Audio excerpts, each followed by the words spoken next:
began a new series that we call Free and Single. And I'm excited about this series. And I'm excited for a number of reasons. The biggest reason is that for years and years and years and years, we spend our time at church addressing relationship issues, and we address married people. And we talk to married people all the time and from the platform. And the reality is that a lot of the times we're talking to married people, and the thing that crossed my mind when I'm doing that is, well, I wish I could have been having this conversation with you like before you met the person, before you got engaged, before you met the person, before you were even thinking about that person, so that some of the things that you saw in marriage, you could have addressed it beforehand. And so, I was saying, well, I wanted to talk through about this, and I did some statistics, and I discovered that there are more single adults in this church than there are married adults in this church. And so I was talking to someone last week Sunday, and she says, "Yeah, but Gary, your message is kind of geared towards people who seem like they would be thinking about getting married again or getting married."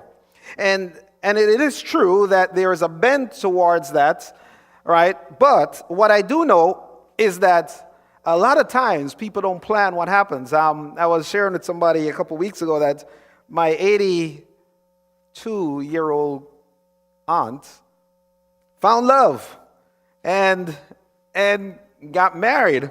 And it was kind of weird because she found it at a party. It's an 82-year-old woman going to a party and finding love.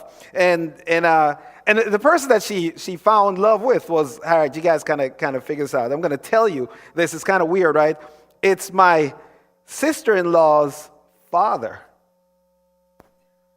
Believe me, there's no relation. There's just no relations, right? So, we're not in the deep south. So there is no blood relation. So anyway, so you may think that it's not ever going to happen to me.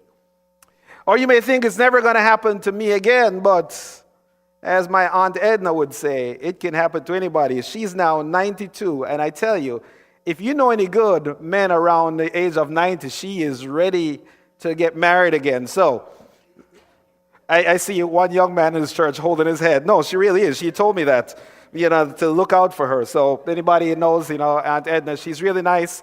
She's about my height. She's a great personality, great sense of humor. And I hope she's not listening to this because I'm dead.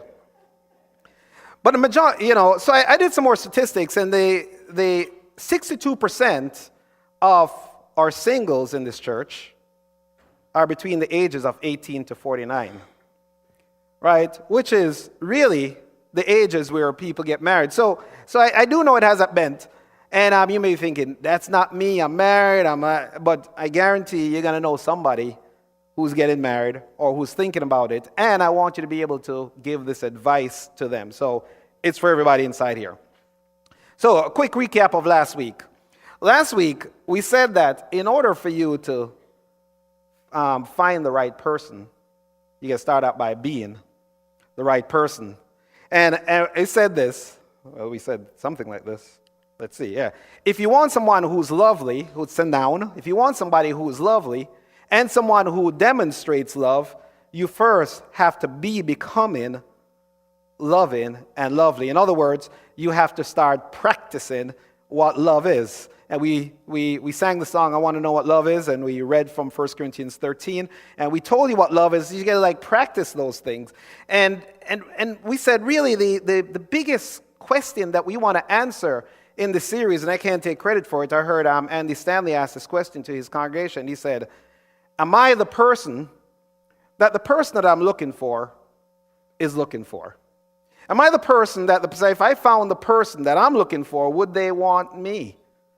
So am I the person that I'm looking for is looking for? And the answer that we want everybody to walk away from this series is, whether you're married or single, is that I am the person, I am becoming that person who either my husband wants or my wife wants, or for single people, I am becoming that person who the person that I'm looking for is looking for. And so we looked at kind of ways around that. Now today, I want to talk about needs, wants, and desires. And the reason why I want to talk about it is that so many people have this three things all messed up, and because it's messed up, kind of what people think that it is, it messes up with really the most important thing, which I'll get to in a second. All right? And so, the thing is that I want us to think about and be able to differentiate needs, wants, and desires. So if I should ask you this morning, what do you need? If I went to any one of you and says, hey, Simone, what do you need?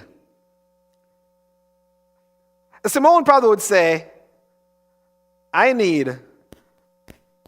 was almost going to sing, I need money, lots and lots of money. I need to pay for school, right? Her Twitter or Instagram, or one of them is pay my tuition.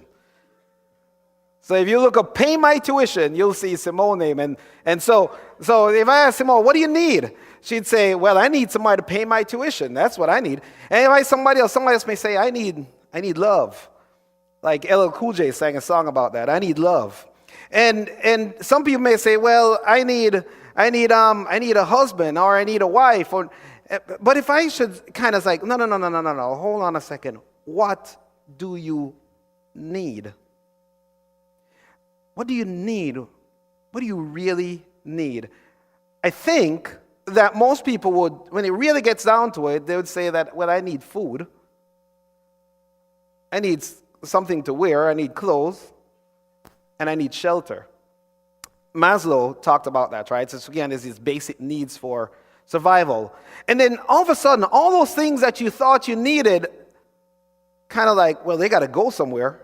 Well, they jump into the category of want. That's what I want. So if I should ask you the question, well, what do you want? What would your answer be? And I kind of love this question. And there's a story that I heard once. It says this man was walking along a beach, and he saw a bottle. It looks like a genie bottle. He's like, I wonder. And he picked up the bottle and he rubbed the bottle a little bit, and out pops this genie. And it sounded just like Robin Williams. But anyway, the genie pops out, and the genie's like, thank you for freeing me. And for freeing me, I'm going to give you one wish. And the person says, don't I get 3 wishes? And no, this is genie only grants 1. And the man thought about it. He's like, think carefully, because you only get 1, and you can't ask for more wishes. That can't be your wish, to ask for more wishes. And so he says, well, I like to travel. And so, but I don't like to fly, and I don't like to go on boats or ships. So what I want, Genie, is for you to build a road connecting all the continents. And I want a car that never needs gas. So it's considered like one big wish, so that I can just drive from continent to continent. And the genie thought about that for a moment. The genie said, well, it's kind of an engineering problem, right? So we got to pour all the cement and the ocean currents and all that. He's like, do you have another wish? Is there something else that you want? You just like really want? And the man thought about it for a while. He says, yes, I want to understand women. I want to know how they think. I want to know when they're in a good mood. I want to know when they're feeling hungry, or when they're feeling like they're fat, or when they're feeling whatever. I just want to know everything I need to know about women. The genie thought about it for a second, and he says, okay, so about that road, 1 lane or 2 lanes?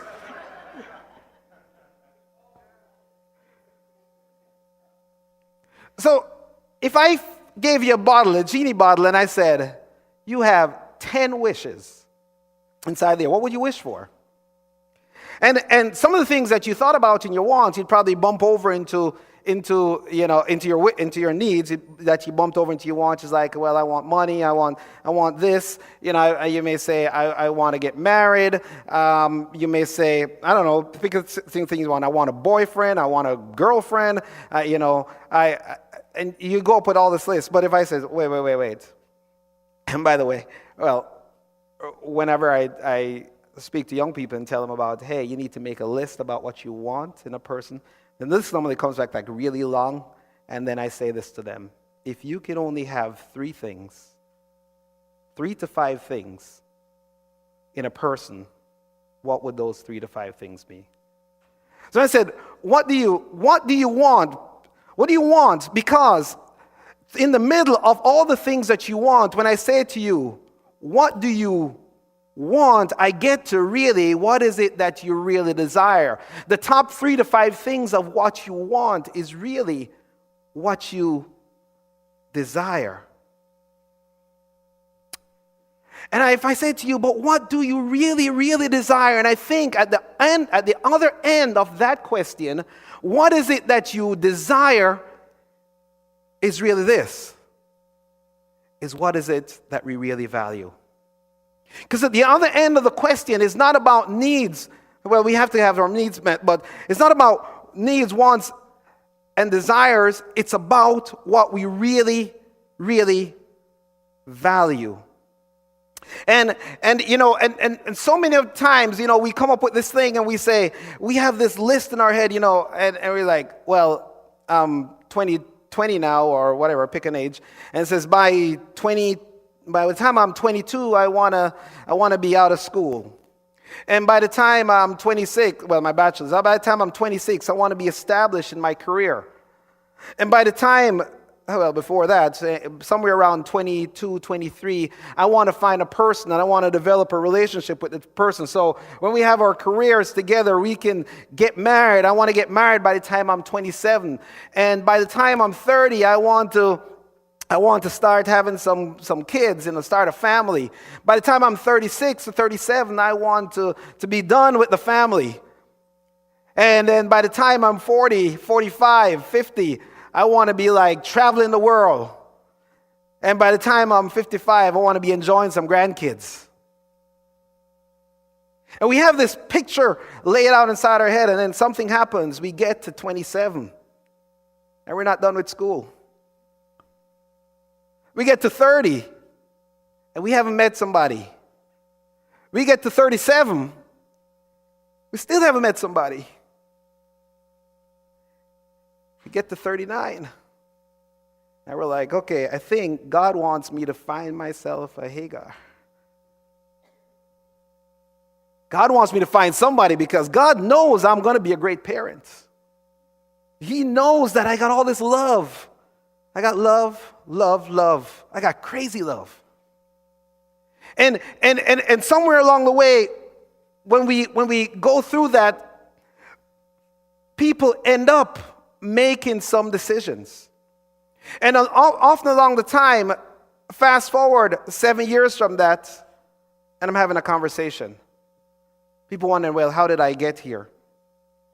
And you see, the thing is, the problem is that we get our needs, wants, and desires kind of in a knot, these things that we want, and oftentimes we compromise what we really value.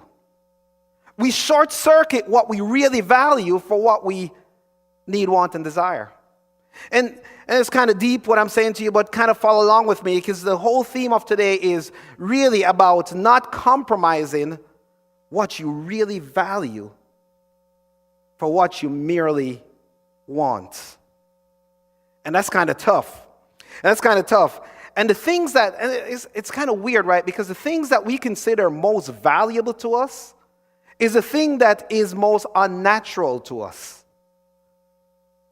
We have these things, and we know the things that are valuable to us, right? So you can go down the list and say, man, if I really think about what's value to us, to myself, we can see it. But the things that we need to do to get there, it is actually very, very unnatural. Our body, our minds, everything, all the messages in our media kind of takes us away from really embracing and going after what is most valuable. And by the way, you're not unique. I'm not unique. You see, the man, probably the most spiritual man who I've ever heard of, a man, the Apostle Paul, he kind of wrote about this, in his book to the Romans. He said this in Romans 7:15. He says, and he's like talking, he's like, I don't really understand myself. For I want to do what's right, but I don't do it. Instead, I do the things that I hate. He's like, it's not that I don't know the right thing. It's not that I don't know. I know the right thing. But I don't do the right thing. And this is the man who wrote half the New Testament. He said, instead, I do what I hate. And he goes on to say, I want to do what is good,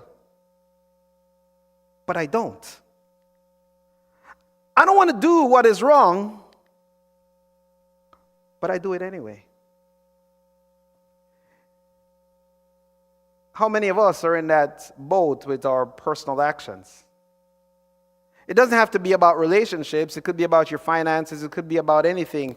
I think if we all think about it, we all can identify with this, that there's these things that kind of like keep messing with us. It could be food, right? He's like, I know that donut. What do you say? Let me substitute the word donut in here. I don't really understand myself because I want to eat salad, but I don't do it. Instead, I eat donuts. I really want to eat salads, but I don't. I don't want to eat donuts, but I do it anyway. Now it's real, right? Substitute donuts for, I don't know, a piece of jerk pork or whatever you eat. And an area that most of us struggle with these thoughts about the things that we want to do and the things that we do is the area of sex. So I'm going to spend the rest of our time talking about that one area, but the principle applies all over the place in that. And and the thing that you need to know about sex, or actually you don't need to know, and I'll tell you this, right, is that sex is a powerful, powerful, yet incredibly beautiful and mind-altering thing. Every word that I put in there, I chose very carefully. It's powerful, powerful, it's beautiful, and it's mind-altering. It will blow your mind. God said, look, you use it right, it's going to blow your mind. You use it wrong, it's going to mess you up. It's powerful. And and the Bible in 1 Corinthians 7:2, the Bible clearly states that sex outside of the context of marriage is wrong. And he says it many times over and over again in the Old Testament. He says in the New Testament. And I know if I was sitting down there, right, in the audience, because I always think about if I was sitting on the other side of every one of my sermons, what would I think? And I'd think, Gary, you're supposed to say that, you're a pastor. That's what I would think. And here's what I'll tell you. I like you guys. I love you guys. And let me tell you, there's nothing what I'd want to do than come up here and tell you everything that makes you feel good. It's just really just love to do, because you know what? I like when you come down and you says, man, that was good. I felt really good. I can have something now to go out in the week and say that.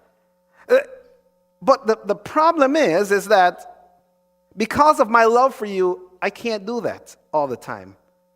I got to tell you what is truth, because I really don't merely want you to get what you want, but I really, truly want you to get what you find most valuable. And so, I love you guys too much not to share this. And so the question may be asked is, well, why would God give us all these desires and we ain't got no outlet? We're going to do with it. And there could be a couple of reasons. Like, one, God's evil and he's just like sitting up there like watching you. He's like, I want to see what he's going to do. Then you give him all these desires and pass some pretty girl in front of him or some hunk of a dude in front of. Yeah, that's a possible reason. Another possible reason could be that God's just a killjoy. He just don't want you to have any fun. And he's just like, he's like, man, I'm a downer at the party. Somebody comes in and just, everybody's having a good time. Somebody comes in and just puts a downer on the party. But I want you to think about today, because I also know this. I've been doing this long enough to know that Many things I say won't change your mind. There's some people it will. But I just want you to think. And that's my objective for you today, for you to think and to consider the things that I'm saying. Right? And so, God is saying to you, I am a father. And a good thing about a good father is that a good father gives good gifts to his children. And in giving those gifts to his children, a good father doesn't give you those gifts without instructions. A good father gives you those gifts with instructions. So I was kind of thinking about an analogy to make this real for you. Where's Matthew? I love using Matthew as thing. He's probably out there. So if I said, hey, Matthew, when he's like 4 years old, when you get to 18, we're going to go hunting. We're going to go and we're going to catch a deer. We're going to shoot a deer. I'm going to teach you how to skin it. And I'm going to teach you how to prepare it. And then we're going to work on it together. You're going to know how to hunt. And I said, Matthew, you're 4 years old now. I'm going to give you a gun right now. Here. Come see me. We'll talk about it at 18. A powerful tool. Used properly, it's for good. But use it properly, it'll mess you up. But the reality is that with Matthew, it's probably a better analogy would work. I said, Matthew, you're now 15 years old. I'm going to give you a nice sports car. And I'm not going to teach you how to drive. I'm not going to tell you anything about this. I'll see you at 21. I guarantee, because I know my son, the first day, he'd be gone. Probably gone in two senses of the word. See, the thing is, a good father wouldn't give you a good gift without some good instructions on how to use this good gift so you can have a good outcome.